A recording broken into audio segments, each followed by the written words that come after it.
Growing up watching my father be broken, am I wrong for wanting nothing to do with my mother anymore? I've been carrying this for years, and I don't really have anyone to talk to about it, so I guess this is me finally letting it out. My parents, Denise and Robert, have been married for as long as I can remember. From the outside, people might think they were just another couple trying to make life work. But growing up inside that house was something completely different.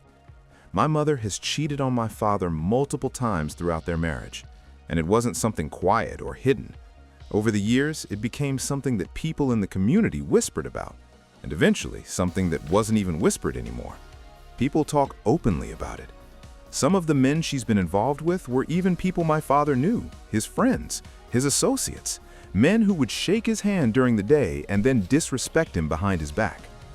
What hurts the most is the way my mother behaves about it. She doesn't show guilt. She doesn't show remorse. It's like she truly doesn't care about how much damage it's causing. She speaks to my father with very little respect and sometimes acts like his feelings don't matter at all. And my father, he just endures it. My dad, Robert, is honestly one of the most patient and kind-hearted people I know. I've seen the pain in his eyes over the years, even when he tries to hide it from us. No matter what he goes through, he always tells me and my siblings the same thing. I'm here for you. I will never give up on my children. He says that all the time. It breaks my heart because I know he stays and tolerates things that no one should have to tolerate just because he doesn't want to walk away from us. Watching this growing up has affected me more than I think people realize. Mentally and emotionally, it's been exhausting. When you constantly see one parent disrespect and betray the other, it changes the way you see relationships. Now that I'm older, I've noticed how much it's affected me personally. I struggle with trusting men. Dating is extremely difficult for me because somewhere in the back of my mind, I'm always expecting betrayal. I hate that it's like this, but years of watching my father get hurt over and over again has left a mark on me. The hardest part is that nothing about this situation is hidden. People in the streets talk about it openly.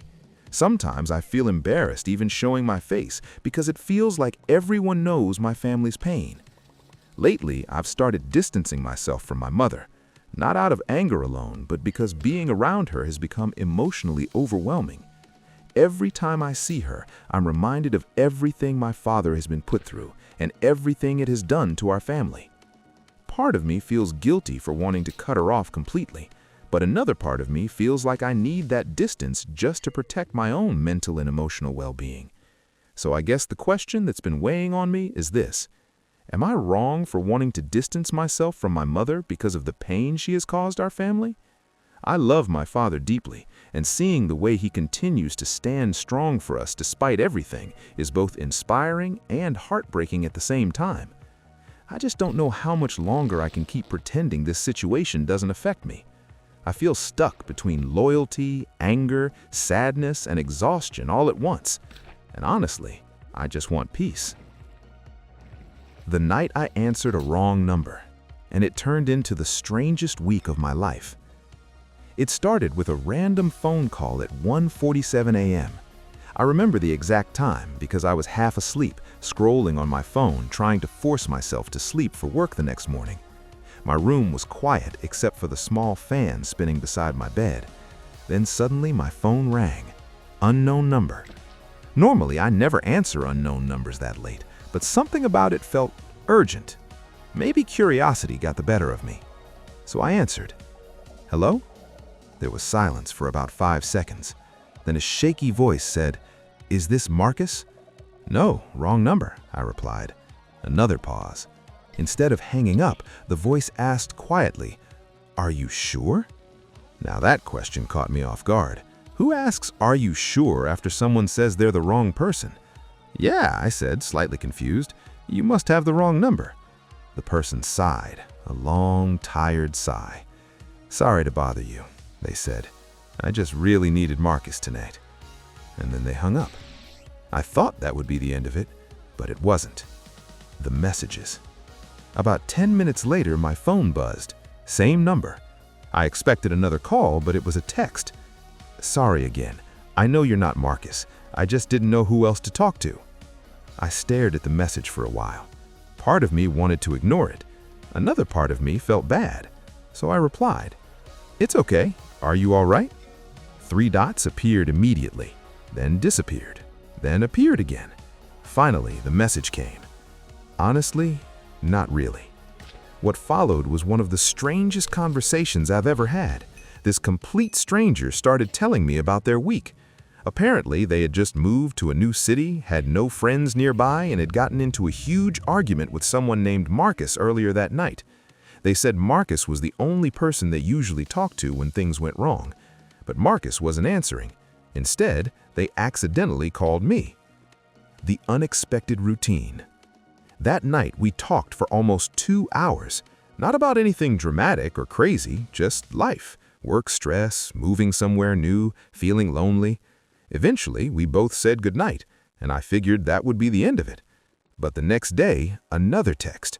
"Hey, wrong number person. Hope today is better." And somehow, that became a routine. For the next 6 days, we talked almost every evening. I still didn't know their real name. They didn't know mine either. We never asked. It became a weird, unspoken rule. We talked about random things, our worst jobs, embarrassing childhood stories, favorite foods, weird fears, dumb internet videos. It felt strangely easy to talk to someone who knew nothing about you. No expectations, no judgments, just conversation. Day 7. On the 7th day, something changed. The message that night was different. Marcus finally called me today. I wasn't sure how to respond, so I simply asked, "How did it go?" A few minutes passed. Then the reply came. "Good, really good, actually." Another pause, then another message, which means I probably won't need to text the wrong number anymore. And weirdly, that made my chest feel a little heavy. Not because I had feelings for this stranger, it was just strange knowing that a random accident had created this tiny connection and now it was ending. So I typed, "I'm glad things worked out." 3 dots appeared. Me too. Then one last message. "Thanks for answering the phone that night." And just like that, the conversation ended. No goodbye conversation, no name, no explanation, just silence. But sometimes I still think about it. Out of billions of phone numbers in the world, one wrong digit connected 2 strangers who needed someone to talk to that week. And honestly, I still wonder who they were, and whether they ever accidentally call the wrong number again. If you're enjoying these stories so far, make sure you hit that like button and subscribe. Now let's get back to our next story. Am I the asshole for always kicking my boyfriend out? My boyfriend and I have been together from February 2020 to now. We were 19 years old and now 26. I am pregnant with our first child. We grew up quite differently. He was along the poor side. He had no running water, electricity, no toilet, and he never had to pay any bill. We used to be so happy. We never really argued, just small fights like every normal relationship, but we were okay. In 2021, I started to sleep by his house a lot. He fixed it up for me and I would be there mostly every night. We used to bathe outside and get gas for his generator and stuff. He works construction, and throughout all these years we have been together, he barely worked. At first, I blamed it on the pandemic, but came to realize he doesn't really want to work. I never pressured him to get a job because he would always find little jobs to make money. He told me he had a car, but never showed it because he didn't want me to see it in bad shape.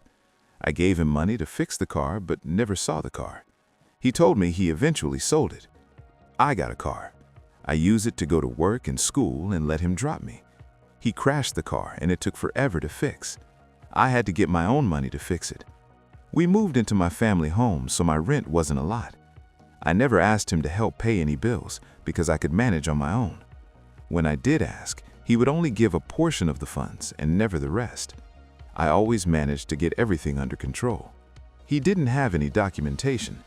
I drove him around to where he had to go, paid for his things to get his documents, and checked up on everything for him. He still says I don't do nothing for him. We don't go out on dates, we don't travel, we don't do gifts, we do nothing, despite the fact I told him I wanted to start doing these things. I paid for us to go on vacation last year. All he had to do was come up with the spending money.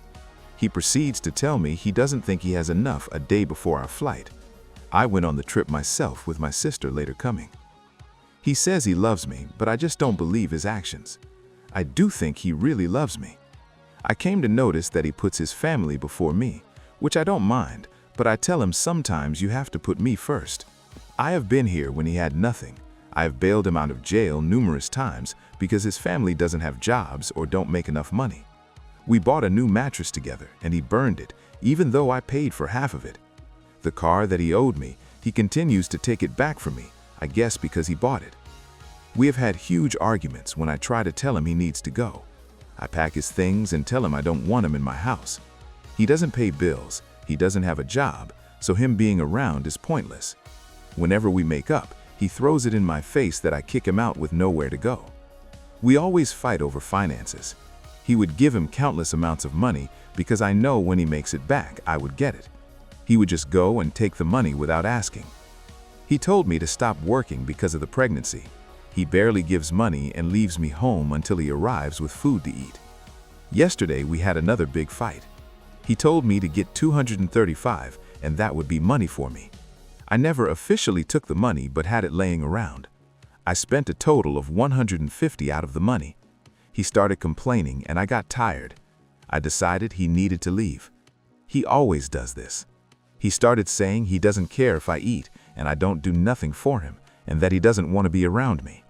He's tired of me kicking him out and making me feel like I'm in the wrong. Someone give me advice on what to do. I love him, but I don't know how much more I can take.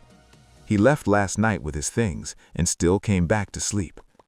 I am not a confrontational person. I just want him to leave me alone. He already says he doesn't want to be around me, but he never leaves.